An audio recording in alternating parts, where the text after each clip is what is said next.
Hey everybody, I just got back from InfoComm Vegas, and it's great to be back in my massive executive boardroom. But as big as this room is, there is not enough room for all the video bars that I saw at the show. Now, we're going to cover the show. We're going to cover about 25 companies, so you're going to want to use the chapters below. Before we start, I have some InfoComm news. Avixa, the InfoComm group, has a webinar series called the Power Hours, of which I'm a moderator, and we won an award. The series has been really successful. We've been getting awesome feedback. Please check it out. And as part of the series, I presented at InfoComm. I gave a presentation, a masterclass on webinars and streaming, how I do these tricks. And it went really well. It went so well, in fact, that when I got home, the first thing I did was record it, make a video, and put it on YouTube. So I'll put the link to that below as well. So back to the show. Let me explain how I'm going to cover the show. In the old days, what I used to do is I would take a lot of notes at each booth. Every new feature, every update, every function, every spec, and I would write a massive article, which was a lot of information, but I don't think you really needed all of it. If you're interested in a product, you're going to go to the website for that product and get the specs. What you need is the reason to be interested in that product. So that's what I try to do now. When I walk around to these booths, I try to think to myself, what is the one thing or two or three things that my viewers, that you will want to have seen at this booth? What's the thing that makes it stand out? What's the thing that makes it cool and will make you want to learn more? So with that in mind, we're going to go over our 25 booths. But first, I just want to say this is not a sponsored video. None of these 25 companies had any review of this video or looked over it. These are just my opinions. However, some of the companies I have worked with, we did some pre-InfoComm videos, so they get to go at the front of the line. So with that in mind, let's start with AVer. I always love the AVer wall of cameras. And the thing that stands out about this, yes, they have a camera for every room, for every purpose. And we always joke that, the analysts that I'm friends with, we joke that at InfoComm, every booth now has cameras, but they're all made at 3 or 4 factories. Well, one of those factories is AVer. In fact, I have a video, I'll put a link below, about their OEM. And it has a Wonka walkthrough of their camera factories where they design and engineer cameras for themselves and for a lot of the other companies that you see at InfoComm. I'm also going to put links below. While I was at the booth, we had some great booth interviews learning about their latest offerings. Of course, they had new stuff at the booth. And I just want to give a quick shout out to Alice and James and the entire AVer team for being so awesome to work with. We've made so many great videos together. I put them all on a page. If you go to letsdovideo.com/AVer, you could learn about what they're doing with government, EDU, healthcare, or deep dives into their latest products. Next, we have Crestron and Crestron in Vegas. Well, part of the story is Crestron in Vegas. You know those cool sports bars with the screens everywhere and all the crazy AV stuff? Crestron does some of those, and they had tours and they showed behind the scenes. It was really cool. At the Crestron booth, we also saw they have the Beyond One cameras are certified. If you watch my channel, you know how important certification is. And I did a video, link below, a few months ago with Sam Kennedy about the Beyond One cameras. Next, this is one of the biggest stories of the show, I think. And I'm sorry this is not a great picture of Sam, but it's such an important part of the story that I have to keep this up there. Crestron Control is now available to any device on Poly touch panels, as part of Zoom rooms. A big part of our industry has been the fact that Crestron software is on Crestron devices. It's like Apple. If you want Apple software, you got to get an Apple device. That's just the way the world works.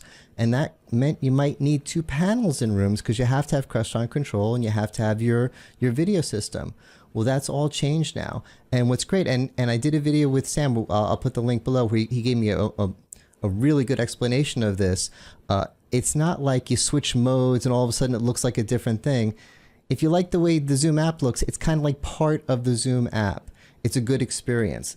This, I think, is a big story. The next thing we're going to look at is Crestron Multicam. Now, these multi-camera solutions, the big complaint that my fellow analysts and I in the industry have had is the demos look fake. They look like actors and actresses. There's music. It feels like Hollywood. Sometimes the camera switch before the people turn their heads. Come on, just show us how it actually works. So Sam showed me an actual demo of Crestron multicam. So now as he turns his head to look at somebody else in the room, it realizes the better angle to give you that eye contact is a different camera in the room. So there's no real change from the user experience right now. Here, this gentleman starts speaking. He now turns his head, looks at a different part of the room where he wants to talk to the head of the table. Instead of seeing the side of his face, which isn't going to give me that great eye contact, the camera automatically switches without the user getting zero user intervention on all this. So you see what's going on here. Camera switching by itself is great to have a camera on each person, but a lot of times you have a camera on the side of someone's face. That's not good. This gets in front of their face, and yes, it looked like an actual demo. Now we can believe it actually works. It switched a reasonable amount of time after the person turned their head. We don't want it switching too much. It worked as we expected. And also I was wondering, how do you configure these things? I mean, I understand AI is good, but how does it know what a table is? How does it know where the chairs are? How does it really know how to do this? And that's what this app is. So Sam also gave me a demo of this, which I thought was pretty cool.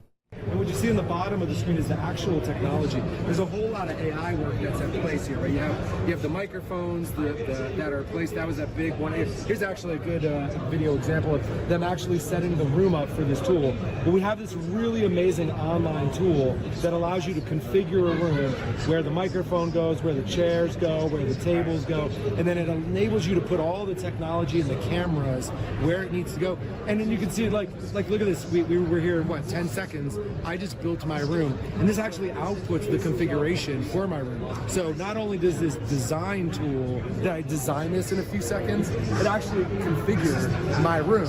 And so now all I have to do is I go and install the hardware, I take that program, load it up there, and I know I'm really simplifying this, but that's how easy, this is how easy that we've really made deploying such a complex room. Nice.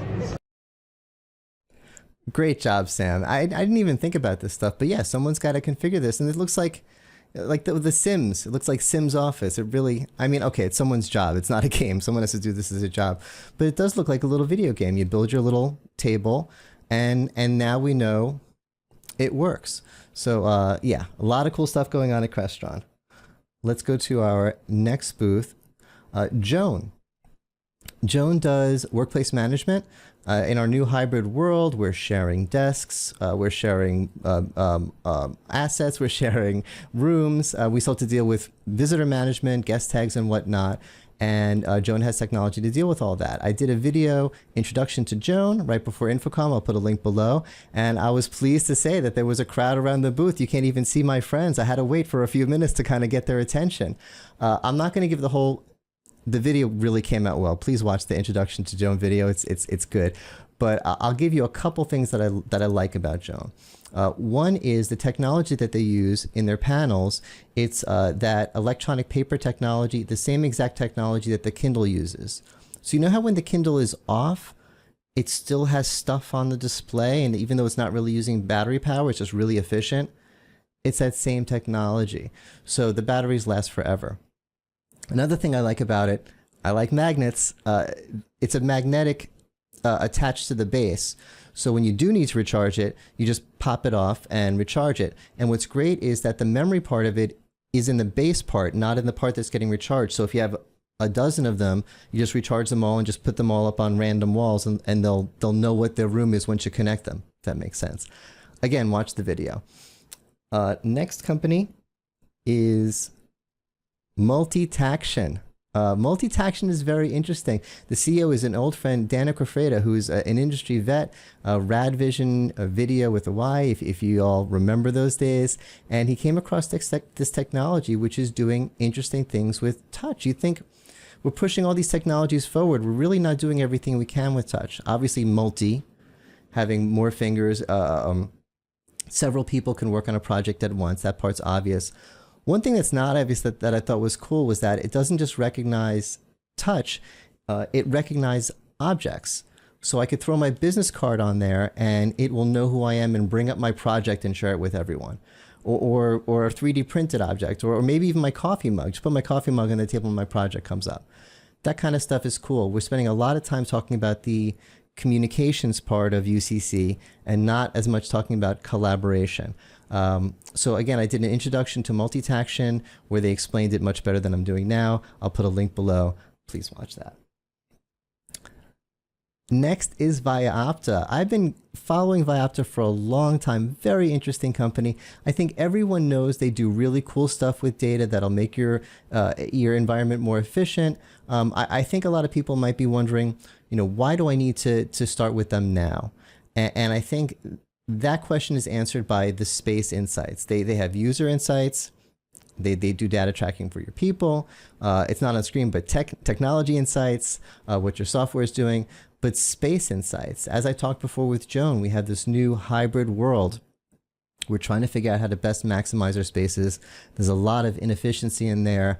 Vyopta can explain this much better than I can. Fortunately, Alfredo Ramirez, the CEO, visited the boardroom. He was sitting right here. I'll put a link below in the description. Please watch the introduction to Vyopta video. And it was great to visit with them at InfoComm. So now on to the rest of the companies I'm going to talk about. Those are the ones that I did videos with. The rest are going to be alphabetical. However, I'm going to start with Elgato. Elgato is not the first in the alphabet. Why am I doing them first? Because I want to, because this is my video, and because I like this company, and because I'm excited they're in the space. I was actually complaining that they weren't in the space, and then I saw the Corsair for Business booth. Corsair owns Elgato, and I spoke with them, and I am very, very excited. The reason I'm excited is because they make amazing gear, which is so well suited to business streamers, and not just business streamers, but hybrid workers. This stuff is for your Zoom station. It's for your Microsoft for Teams station. It's perfect, but it's just been marketed to gamers forever. Here's a bunch of their stuff in their marketing. He's playing Twitch. If you really need to know, the game is Baldur's Gate. He's streaming on Twitch. This little dial is a hardware audio mixer, which you need if you have a good mic. That's their microphone. Stream Deck. That's the device I use to control everything. I've been using it to switch the pictures behind me. But it's not just a Stream Deck, it's a work deck. You could use it to control Zoom. There's a plugin for Teams. It does everything. That light panel, the prompter, which we're going to have an entire other conversation about the prompter. These are all workplace tools, and they've just been marketed to gamers. It's been working for them. Their tools are loved. The only complaint, which isn't that much of a complaint, is that they're premium. They're premium priced because they're premium gear. Actually, my magic invisible mic arm behind the green sleeve is an Elgato mic arm. I spent $100 on it. You only need to spend $30 on a mic arm. I do not regret it. It's that good. Everything they make is that good. Actually, I'm gonna do a video on this mic arm because it's ridiculous. So I'm very excited. I'm very excited to see them in the space. And if this is a little cringy, I do not apologize. Once in a while, I become a cringy fanboy of something, and it usually turns out to be right. One time was when Zoom 1.0 came out. A lot of analysts in the industry were saying, David, it doesn't do interop. It's not a serious business tool. Another time was when Slack came out. I was a big cringy fan of the team the concept of team chat. David, it's just another app. Send me an email. Okay. I'm a cringy fanboy about Elgato. I hope we see a lot more of them in our industry. All right, on to the alphabet. We have a lot more companies to cover. The Alliance for IP Media Solutions. I covered that in InfoComm last year.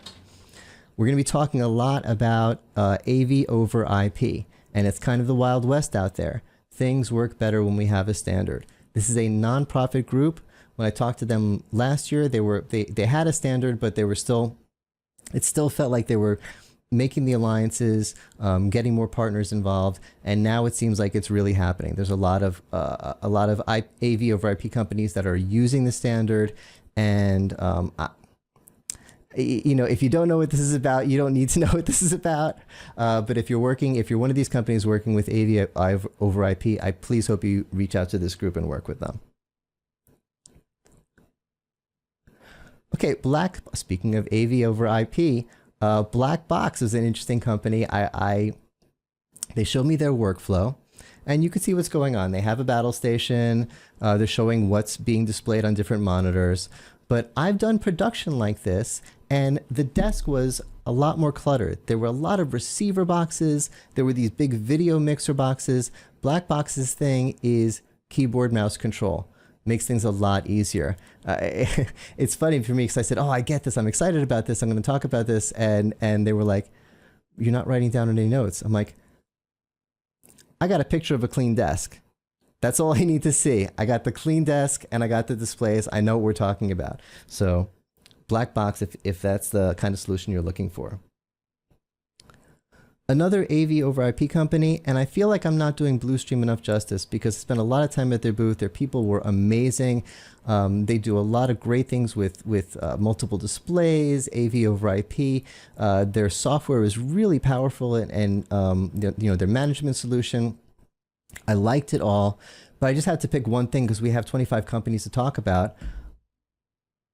That's a dongle for wireless bring your own video. This is a bring your own video solution. I love the idea of bring your own video. Obviously, a real Zoom room or a real Microsoft Teams room has additional functionality, but the idea, the ease of use, the simplicity of just bring your own Zoom, I love it. Wireless video, never thought that'd be a thing. And I just love that other companies that I wouldn't think would have this solution, have the solution, more options, more competition, making things better for everyone. Next, we have Cisco Webex. Webex had a booth at the show. Microsoft Teams didn't have a booth. Zoom didn't have a booth, but Webex makes hardware.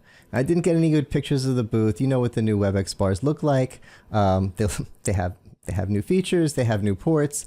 One thing I saw at the booth was great. They kept demoing on Webex boards. Now I'm in a Webex meeting. Now I'm in a Microsoft Teams meeting in the same board. All right, that's the kind of stuff we love to see. And I had a great conversation with Kelly from AR. It was great to see you. But what I want to use this as an opportunity to talk about how the industry has changed, because it doesn't just affect Cisco. It used to be that meeting room video was locked down. There were 2 or 3 companies that you were allowed to buy meeting room video from. You get it from Polycom or you get it from Cisco. Maybe you want to get a little funky, you get it from Lifesize. You don't get it from Amazon. You know, those are what the resellers and integrators wanted you to buy. That's what you bought. And even when Logitech came into the scene, it was like, they can't come in here. They sell consumer goods. Even though they were selling this, they had a good reputation. They were selling the same kind of technology. It kind of made sense. But a lot of people were saying, this is not going to work because this is a closed club. No one else is allowed. So, okay, so then it was Logitech and Cisco, and Polycom, and Neat. So that was the battle that they were fighting, trying to fight amongst those 4. And now there's 1,000 others. Now there's 1 million video bars. Now there's still only a few that I would consider top tier that have the best relationship. Obviously, Webex bars have the best integration with Webex software. But there are so many bars. It is such a different game. It is such a different game. So Cisco can't just make great video bars and meeting boards anymore. They have to have a much more complicated strategy, which is beyond the scope of this video. We have to get into their contact center. It's a whole thing. The world has changed. Next, I stopped by the EPOS booth. There's my good friend Carl Hantho. Carl is awesome. I'll put a few links below. I've reviewed, unboxed some of their products over the last year or so. They had notably an award-winning headset. It's hard to have a headset that stands out. There's so many headsets out there, but watch the video. It really stood out. And EPOS really exceeded my expectations at the show. I kind of thought, to be honest, I thought their development team was only large enough to support a few products. I thought they have a really good headset. They have the video bar. That's what I expected. But they had a whole array of new products. They have a lot more development than I realized. I was talking to Carl, and he's showing me everything. He says, that one's new, that one's new, that one's new, that one's new, that one's new, that one's new. So I think EPOS is a bigger presence in our industry than I realized. I didn't have a scheduled meeting with this next company, but an old friend just grabbed me in the hallway and dragged me over and said, hey, I think you'll like this. And I did like it. I thought it was cool that companies that I'm not aware of have these kind of solutions. More competitions, more options on the market. It's a collaboration board, and you can do wireless bring your own meeting. I already said how much I love the idea of bring your own meeting. One thing I liked about this is usually when I'm shown these solutions, people spend a lot of time talking about how You know, this is how you get a Teams or a Zoom meeting going on it. And the collaboration part is an afterthought. In this demo, they spent a lot of time showing me the collaboration software part of it. And there were a lot of cool little bells and whistles and things that I liked. So I like the focus on collaboration. And this company is Innex. Next is Just Add Power. I'm supposed to not be biased, but my contact here is a guy named Taff Strickland, and he is awesome. He's one of the few people on the planet who knows more about Eddie Van Halen than I do. And I mean, he knows a lot more than I do.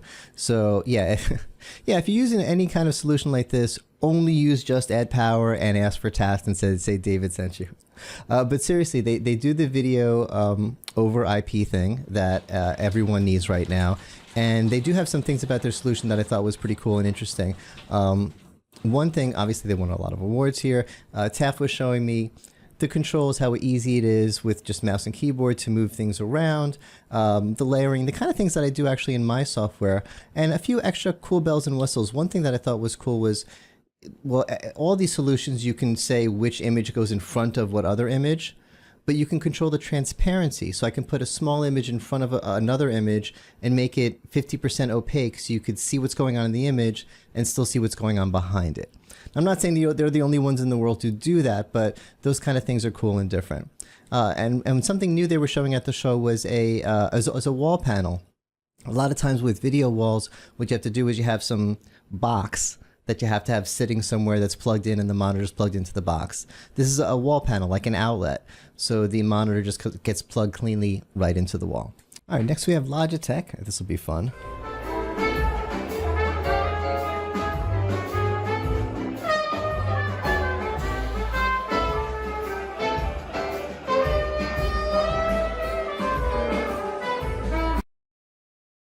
So I talked about how the meeting room hardware world has changed, right? It's not just Logitech against Cisco, against Polycom and Neat.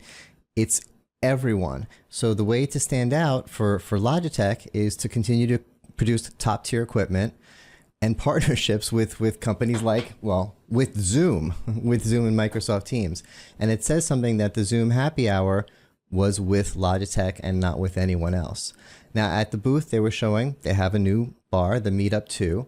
And one demo that I really liked, they have something called the Logitech site, which is a center of table solution. So in a room like this, it would be in the middle of the table and there's cameras facing all around to get an eye contact face view of everyone.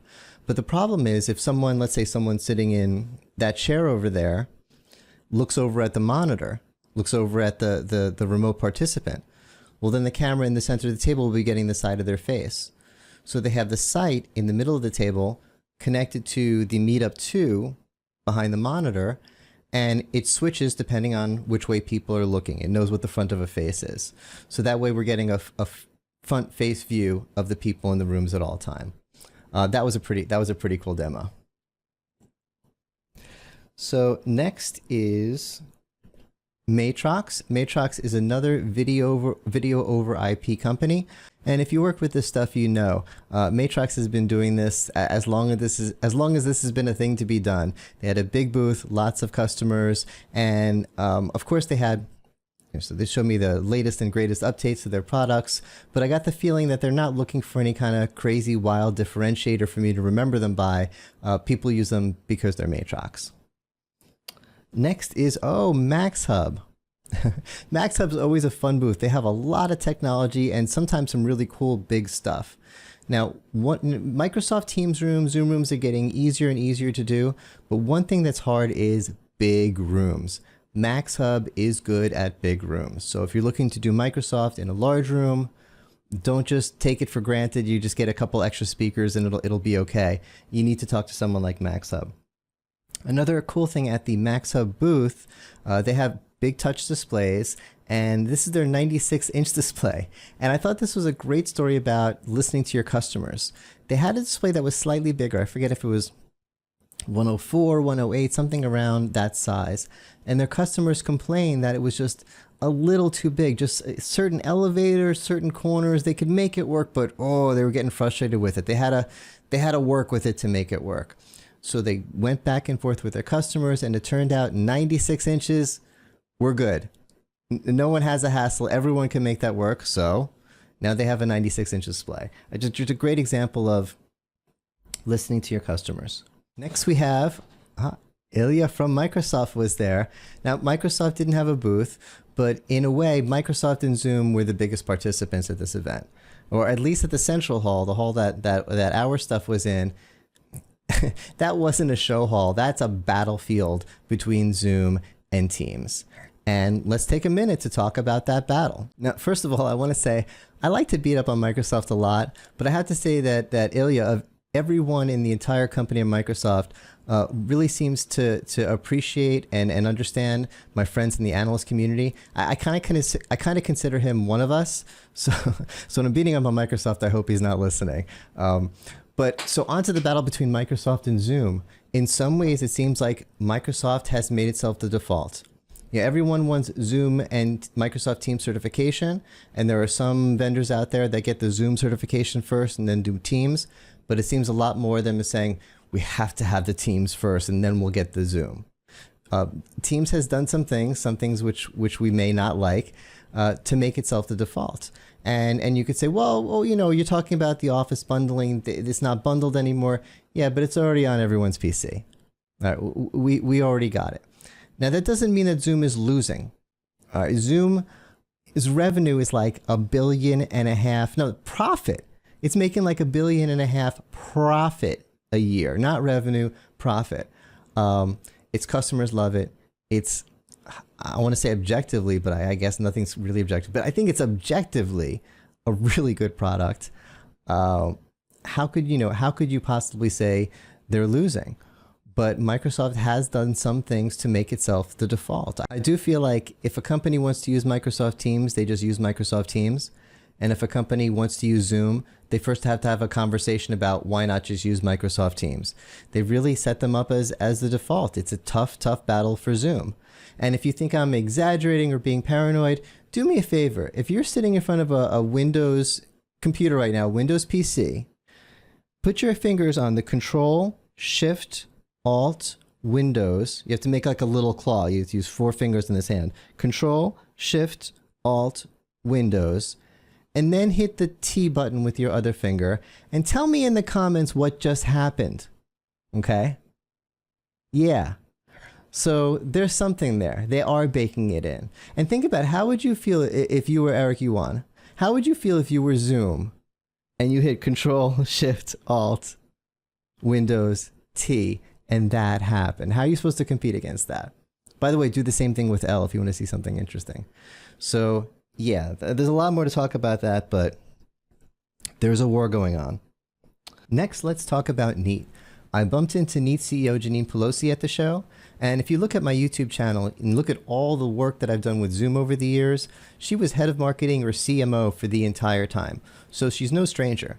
But at the same time, she's CEO of Neat now. It's a unique company with unique challenges. And she was super nice to me, so I want everyone to buy her video bars, her company's video bars. You can learn more at neat.no.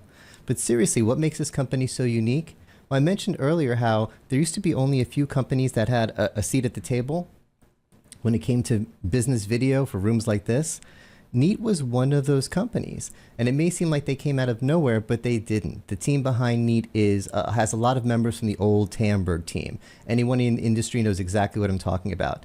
They got a seat at the table because they helped build the table. But perhaps just as important, they have a very special relationship with Zoom. Of course, they support Teams rooms, Microsoft Teams rooms, and Zoom rooms. But Zoom is like a business partner. There's a friendship relationship, there's a business relationship. They have a very, very special relationship. If Zoom has a new feature, you can be pretty sure that Neat's going to get access to it pretty quickly in their bars. And of course, they have a new bar, the Neat version 2. I'd love to have someone from Neat on here to talk more about it. We don't have time to talk about it now. But that special relationship with Zoom, Janine's the CEO of Neat now. If you go to Google Images and search for Zoom Celebrate Success and you look at the picture, the one standing next to Eric in the picture is Janine.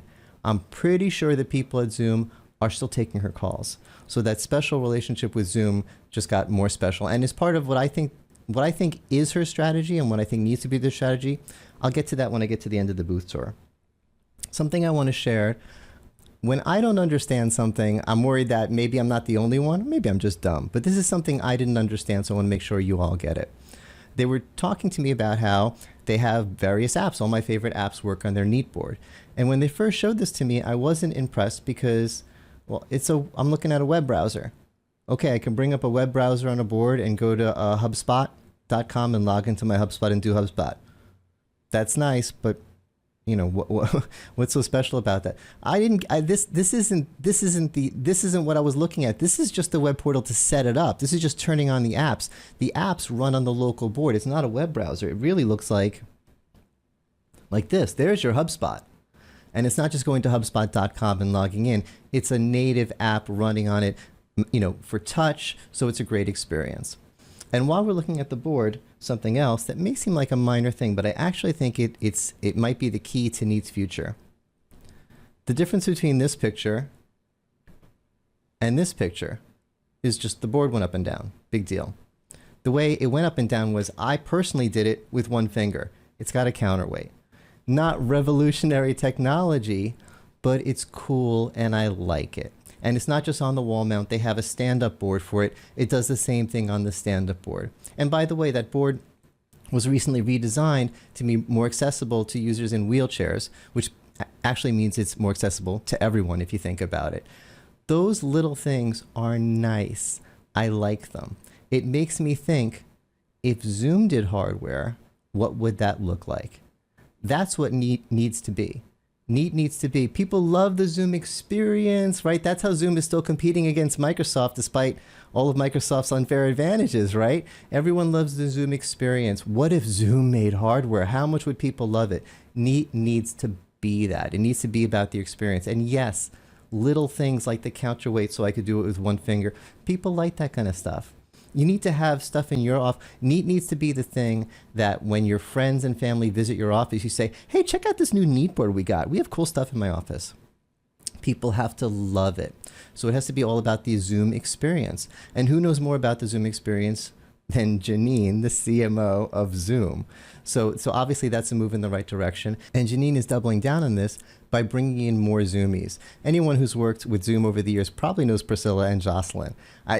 Obviously, Zoom hires good people. There's a lot of talent that I've worked with over the years, but those two have stood out to me. They take on big projects and execute them, and now they're at Neat, and they understand the importance of the Zoom experience. You might say, well, these are all software people. Can they do the shift to hardware? Yeah, ask Scott Wharton. The shift to software to hardware is not a problem if you understand it's about the experience. So I think that's what's, you know, maybe I'll ask Janine next time I talk to her instead of just catching up. I think that's what Janine is doing. I think that's what they need to do. They need to still compete against the other members of the old guard and all of these new companies. They have to stand out in some way. And yes, they support, been talking about Zoom a lot. They support Microsoft Teams just as much. But as far as the experience, as far as what they're going for, they need to really be the Zoom of hardware. Next is Nureva. Oh, just like Neat, this is another company that I just like talking about way too much. I'll try not to spend too much time, but there's a lot to say about Nureva. First, I just want to give a shout out to Shari, my contact at Nureva. She is awesome. I work with a lot of people in her role at the industry, but first of all, she never misses a follow-up. And the stuff she sends me, it's nice, it's clean. I get so many emails that are just a hot mess to go through, and her stuff, it doesn't sound like a big deal. No, it is a big deal. The links are all organized in a way I can get to the information I want. The attachments are all there. I always feel like I know what's going on with Nureva because she does a great job. But what is going on with Nureva? First of all, what they do good is audio and audio in big spaces. And I've been saying all along, Teams rooms, Zoom rooms, yeah, they've gotten easy, except when it comes to big rooms and except when it comes to audio. That's what Nureva does. Their technology, I don't have enough time to talk about it here. We'll have to get someone on to talk about it. But we all know microphones work good when they're close to your mouth. And it's hard to have microphones close to everyone's mouth in a space like this. So a lot of companies have something called beamforming technology. The microphone can be behind me and sort of capture everyone. This is not that. Everyone uses beamforming. They use something called a microphone mist. It's different. It works different. I don't have time to go into it, but they just got like 3 new patents on it. That's part of their news. So it is different and it's worth talking about. Also, their news is upgrades, not upgrades, but recent Zoom and Team certifications.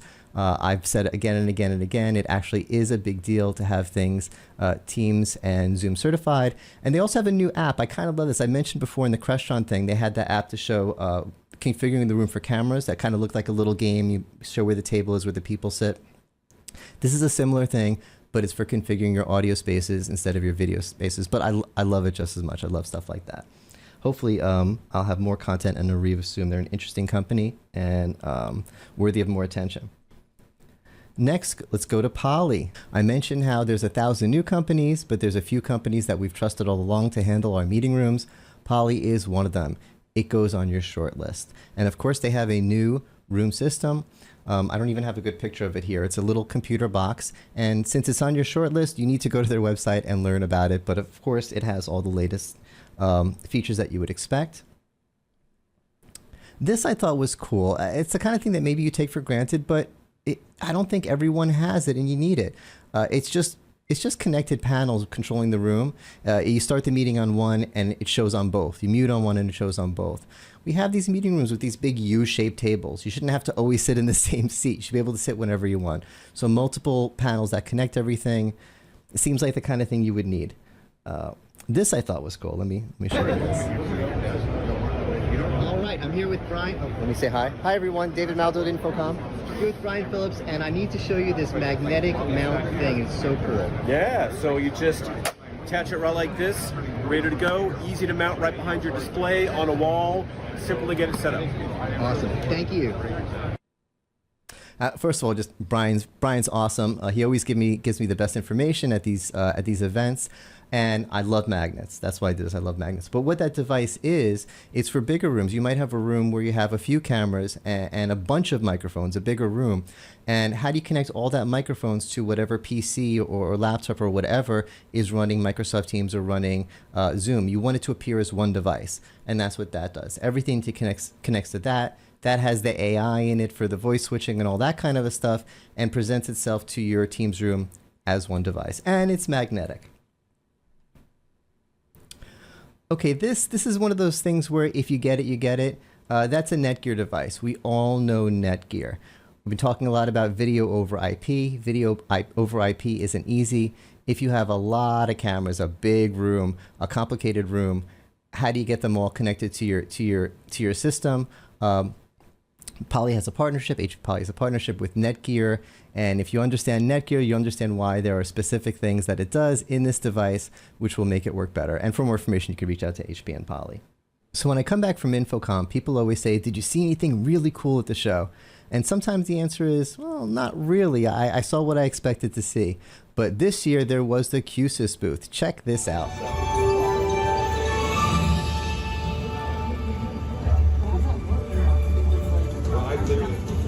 All right, so with the lighting and the music, it feels a little Disney.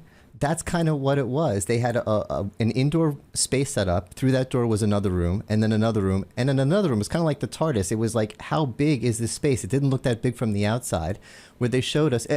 By the way, Q-SYS is an AV company, and they showed us a bunch of AV experiences that Q-SYS can provide. And it was so well produced. When the music stopped on these little screens, actors popped up. There were two actors playing off of each other, and they were extra enthused and cringy and wonderful. By the way, at the end, we had a vote on which one we liked better.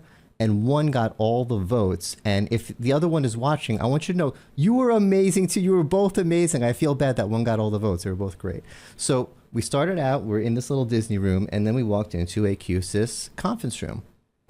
And I didn't do good camera work here. I'm panning around too quickly. It's a little hard to see. But I'm getting telepresence vibes. And there was a lot of technology that they demoed explaining everything in this room. Then they went into this next room. This was really cool. Check out, notice the blue lights at the speaker's feet. So when I exit this trigger zone, let's see what might happen.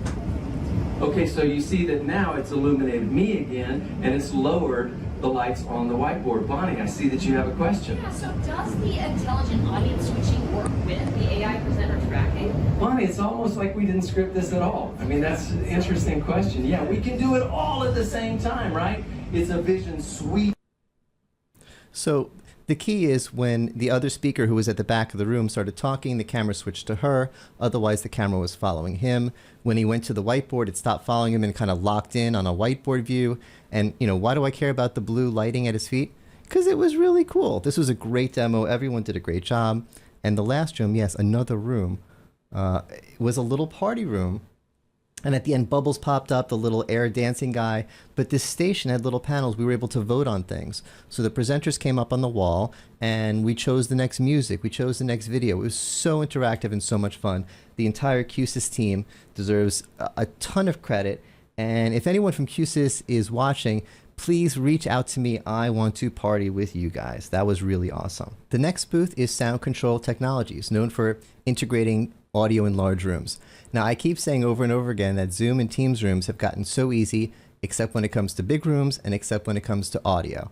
And SET is doing the audio for big rooms specifically for Teams and Microsoft rooms. They had, like, it seemed several dozen stands just like this. This is with a polybar, but with all different Microsoft Teams and Zoom Rooms gear. So they see the need and they're ready to come out and help. And big news, they have a new CMO who is Kelly Perkins, one of my favorite people, best friends in the industry. So if you need integration, sound integration for your Teams and Zoom Rooms, please reach out to Sound Control Technologies and only use them and say that David sent you. Next was Sennheiser. Okay, this is interesting to me because Sennheiser was in our space, and then they were kind of in our space, and then a division of them was in our space, and that had nothing to do with them anymore. Now they're back in their space. That's all business stuff to me. What matters is we know Sennheiser makes good stuff, so I want them in our space. And again, if they're on your short list, you want to check them out, you know where to get more information. They had the latest and greatest in here, but something that kept coming up was Dante Audio. People who work with Dante Audio love it. Sennheiser was very proud and very excited. Dante, Dante, Dante in everything. And for those who don't know, it's a way to do audio over IP. I've been talking about video over IP, video over IP. Same way, audio over IP is so much easier to manage than the old way of doing audio. And Dante is a great way to do audio over IP. So Sennheiser with Dante was at the show. Next is Vaddio. Before I get into Vaddio, I'm going to get in a little bit of trouble here because, to be honest, I can't manage all of these meetings myself. And there's some PR companies that I work with that help me. And this is Peter Schuler from InGear, who I've worked with for several events. And he is awesome and amazing and deserves a shout out. But one of the rules is you never get the PR people in the picture. He is so good at ducking and diving out of the way when my camera cups up. And I caught him. I'm going to get in so much trouble. Peter, it's a great picture of you. Don't be mad. And I really do appreciate you. So you deserve this shout out. Now, on to what we're seeing at Vaddio. Vaddio's always been an interesting company to me for 15 years now, because they always have cool different cameras that kind of look like they maybe came from outer space that serve very specific, unique purposes. They have some cool gear. This setup is obviously ideal for something like House of Worship. You have an easy controller. People at House of Worship are not going to be trained IV technicians. They're going to be volunteers. It needs to be easy. They have those kind of management systems.